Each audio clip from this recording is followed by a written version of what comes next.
Parmi les grands personnages de la communauté juive à Vilna, à l'époque d'Admor HaZaken,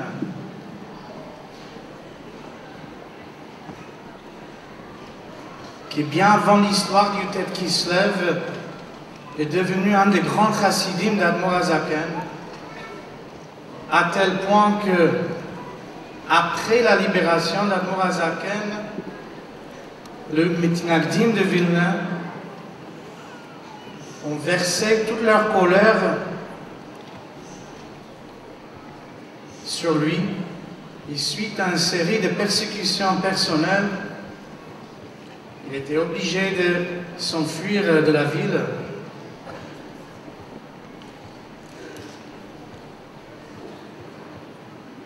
Et au bout d'un certain temps, à travers ses affaires, il a établi des contacts parmi les grands ministres du Tsar, avec la maîtrise de plusieurs langues. Cet chassid s'appelle Rabbi Moshe Maizlish. Lorsque Napoléon s'approchait de la frontière russe avec son armée, l'Admor HaZaken a envoyé son fils Rabbi Moshe, et parallèlement ce chassid Rabbi Moshe Maizlish pour s'infiltrer dans le cabinet militaire pour se présenter comme un traducteur pour pouvoir espionner et ramener des renseignements pour aider le Russe. Rabbi Moshe a raconté que le Aleph Bet de la Chassidoute l'a sauvé sa vie. Un jour, Napoléon lui-même est arrivé, et en voyant Rabbi Moshe s'approcher de lui, il a mis sa main sur son cœur pour voir si le cœur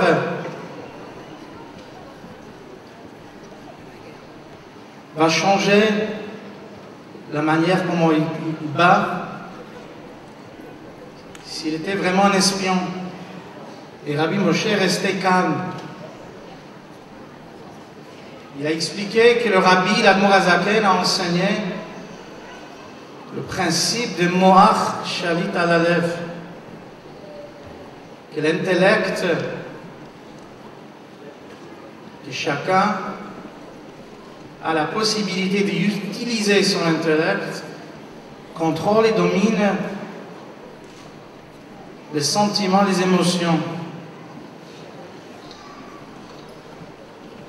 Un principe fondamental dans la chassidut d'Admor HaZaken développé dans le Tanya, lorsque on arrive à avoir une compréhension complète, pas seulement au niveau des explications et la compréhension sur l'idée à travers le Chokhmah et le Bina, mais surtout avec le troisième élément, le Da'at. Une concentration permanente et profonde qui permet à l'idée d'être ressentie, et l'idée commence à vivre chez la personne d'une manière où naturellement et automatiquement il y a les émotions qui en découlent, où la personne cherche à tout faire pour être proche avec la présence d'Hachem ressentie en lui, et évite tout ce qui peut créer une séparation et un éloignement. Ahavat Hashem et Irat Hashem, l'amour et la crainte de Dieu. Comme l'Admor HaZaken explique dans le 4e chapitre, c'est le Shoresh,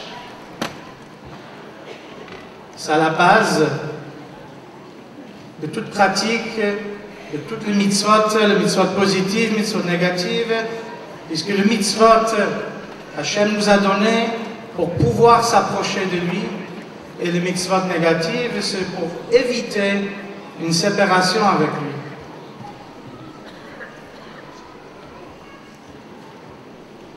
pour démontrer que chacun est capable, en utilisant l'intellect, de dominer parfaitement ses émotions. L'Admour HaZaken, dans le côté Torah Parashat V'Etchanan, cite le Rambam, Ilchot Melachim,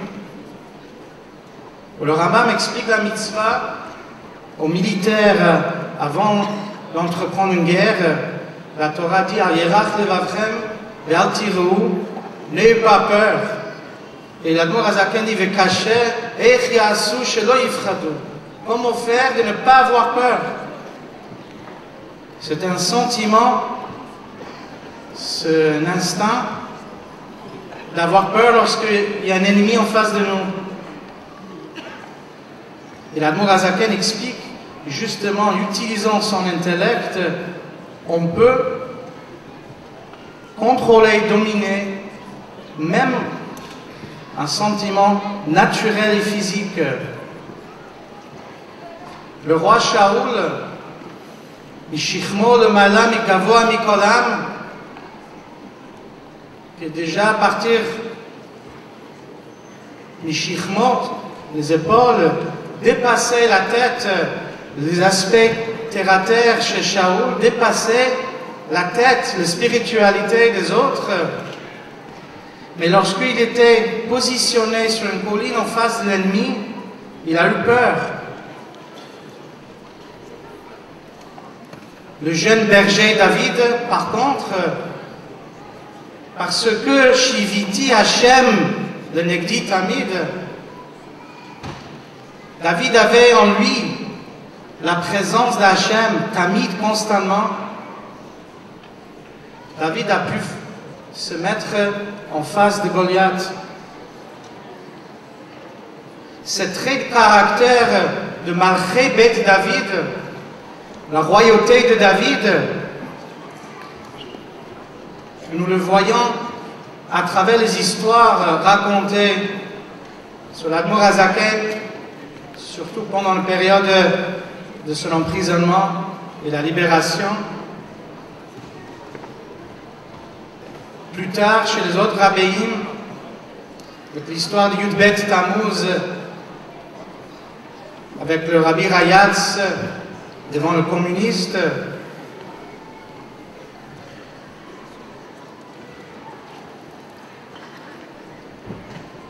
et nous avons la chance que le rabbi nous a élevés à nous de pouvoir vivre cette intensité, ce niveau de Shiviti Hashem le Negdi Tamid. Combien de fois dans les sikhot, en racontant l'histoire du Yutet Kislev ou du Yudbet Tammuz, le rabbi a dit que bien qui peut oser prétendre qu'il est capable d'atteindre le niveau d'Admour HaZaken ou de Rabbi Rayatz, mais il y a un enseignement pour nous et nous devons nous appliquer dans notre vie cet même état d'esprit, ce même niveau. Le rabbi nous a enseigné, nous a encouragés, nous a engagés dans des campagnes et dans des projets qu'a priori, pour aboutir et le réaliser, il faut peut-être avoir ces capacités de grand chassidim ou même d'un rabbi. Et le rabbi a partagé avec nous cette possibilité.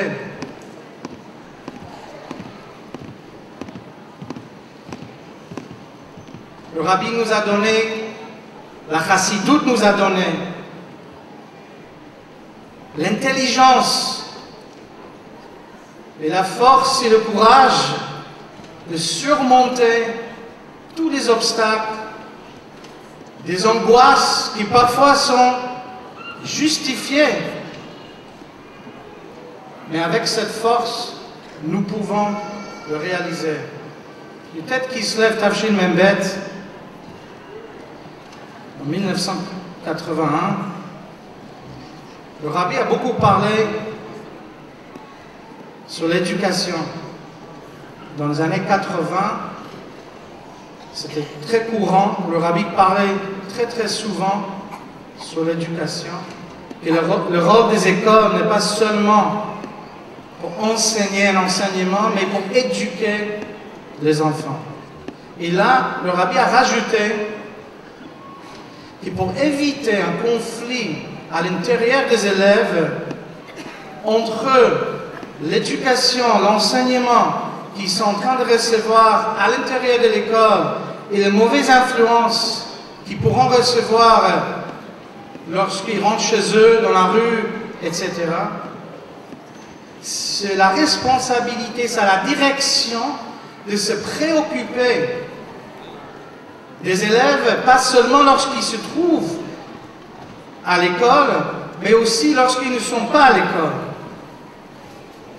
Il doit proposer, le rabbi a dit, des projets, des campagnes, des concours, pour justement permettre aux élèves d'avoir une continuité, une harmonie parfaite entre les enseignements, l'éducation reçue à l'intérieur de l'école et chez eux. Le rabbi a cité l'histoire racontée dans le Gemara Baba Batra, que Rav, un des grands maîtres talmudiques, a rencontré Rav Shmuel Bar Shilat en train de s'occuper de son jardin. Rav Shmuel était un enseignant et Rav lui demande qu'est-ce qui se passe avec les élèves. Et Rav Shmuel a répondu, en plein travail dans le jardin, Da'atai alayou, que mes pensées sont tournées vers mes élèves. Et même en travaillant le jardin, je suis préoccupé pour trouver des solutions, comment améliorer leur éducation. D'où vient cette attitude? Le rabbi a dit que le mot Shilat, Rav Shmuel, fils de Shilat, font le rachet Tevot, les initiales de Shiviti Hashem le Negdi Tamid. C'est justement lorsque on a en nous, on le vit, la présence d'Hachem Tamid, alors même lorsque on n'est pas dans la préoccupation de l'éducation, mais on est toujours dans cette mission et dans cette shlichut. Et de cette manière, on réussit à aussi éduquer les enfants de la même manière. Au lieu de se battre avec les obscurités, on éduque des enfants, des élèves, des talmidim, des bachorim, de tellement bien comprendre la présence d'Hachem, à tel point qu'ils commencent à le sentir et de vivre d'une manière où tout ce qui nous approche d'Hachem, on commence à avoir un geschmack, un plaisir à le faire, étudier la Torah, pratique des mitzvot, mivtsaïm, etc., ainsi de suite. Et tout ce que Chas v'Shalom peut nous séparer et éloigner d'Hachem, on l'évite et même on commence à le détester.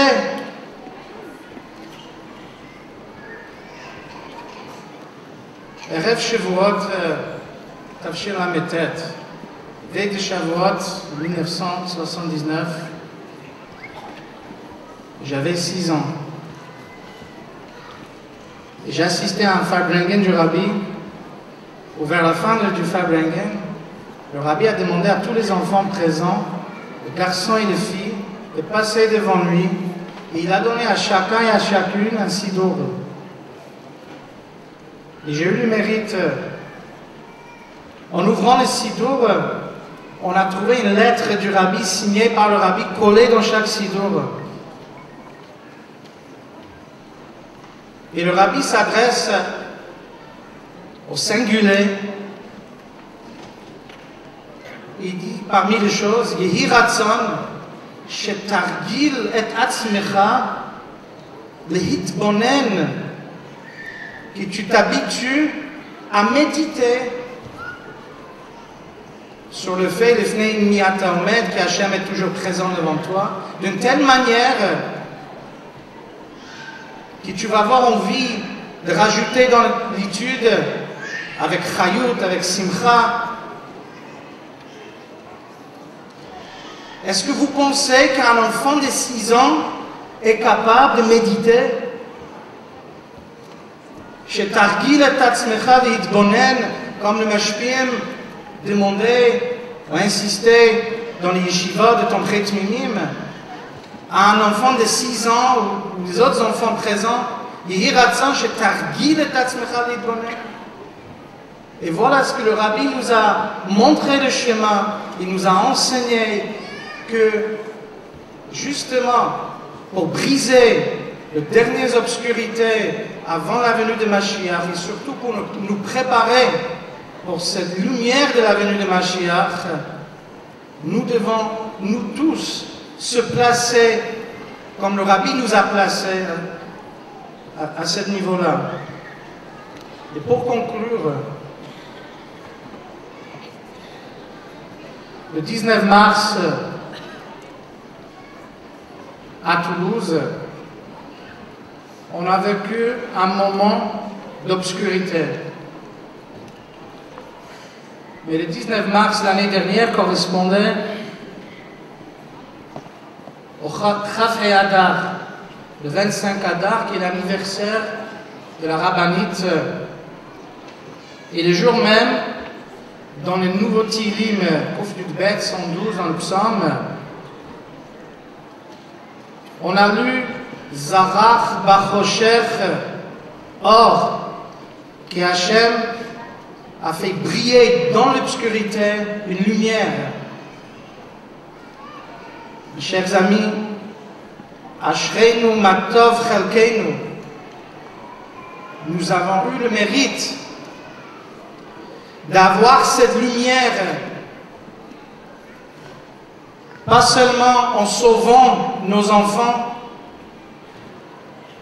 mais en nous donnant la force, le courage, l'intelligence, la sérénité de savoir et de pouvoir surmonter et d'éclairer toute notre communauté et d'une certaine manière tout le peuple juif dans son ensemble, qui en mérite très bientôt de revoir le Rabbi parmi nous avec nos yeux et que le Rabbi nous sorte de cette galoute, les Rabbi Amenu. Amen.